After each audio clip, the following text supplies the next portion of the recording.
Mashallah, vidéo bi yow mi nga xamné da nga bëgg dajale xaalis wala nga bëgg économiser sa xaalis te nga yor sa ligéeyu bopp wala nga nekk ci business yak mom. Dama bëgg nga bayé xel bu baaxa baax limay wax. Te ngeen like vidéo bi comme ni ñuy like vidéo bëggeel ya bu ko défé muy juk bu ko défé mu doon lo xamné da fay jariñ ñu bari boko mëne partager ko ak say ami bu ko défé tamit ñom ñu mën ci jariñu bu baaxa baax. Aywa diglul ma wax la yow mi nga xamné businessman nga wala nga yor sa liggéeyu bopp xam nga yow boy jot xaalis par jour ngay jot xaalis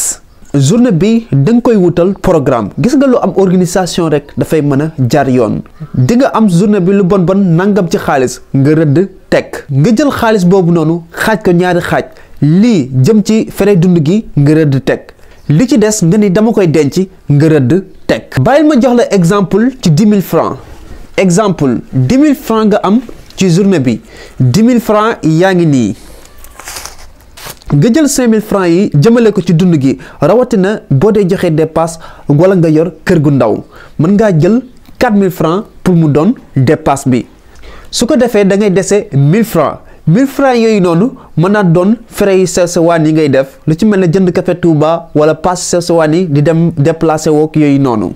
5000 francs yi ci des da nga koy denc wala nga yóbbu ko banque moo gën a wóor gis nga boo dee denc chaque jour 5000 francs ci weer bi yaa ngi am 150 000 francs chaque weer nga denc 150 000 francs ci at mi yaa ngi am 1 million 800 yaa ngi imaginer chaque at nga denc 1 million 800 juróomi at da ngay am 9 millions gis nga 9 millions yooyu noonu mën nga cee def lu bari mën nga cee gën a doxal sa liggéey bu fekkee businessman nga mën nga cee wut place bu luxe place bu baax place boo xam ne day gën a doxal sa liggéey yow mi nga xam ne joxe woo dépasse dara waru la yow yaa gën a am sansu génn ci exemple chaque jour yow yaa ngi am 10 000 francs 10 000 francs yooyu noonu da nga ciy génne 2000 francs ngir jàppale ko famille bi ci wàllu dépasse loolu dafa am solo bu baax a baax day tax xaalis bi di gën a yokk nga jëlaat 2000 ngir mu doon sa l'argent de poche ngir nga ci jënd yu sewaan yi nga xam ne moom ngay jënd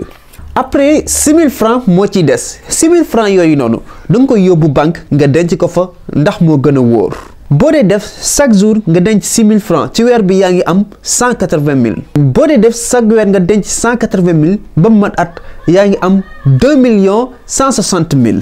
yaa ngi imaginer at mu nekk nga dajale 2 millions 160 000 boo ko defee ba mu mat juróomi at da ngay am 10 millions 800 000 10 millions 800 000 yooyu noonu di nga ci mën a def lu bëri di nga ci mën a gën a ñoŋal sa liggéey ba mu gën a mën a jëm kanam 10 000 yi nag dama cee joxe exemple rek mais nag lu bon liggéey am ci jour bi de ko xaaj ci digg bi lenn li nga koy denc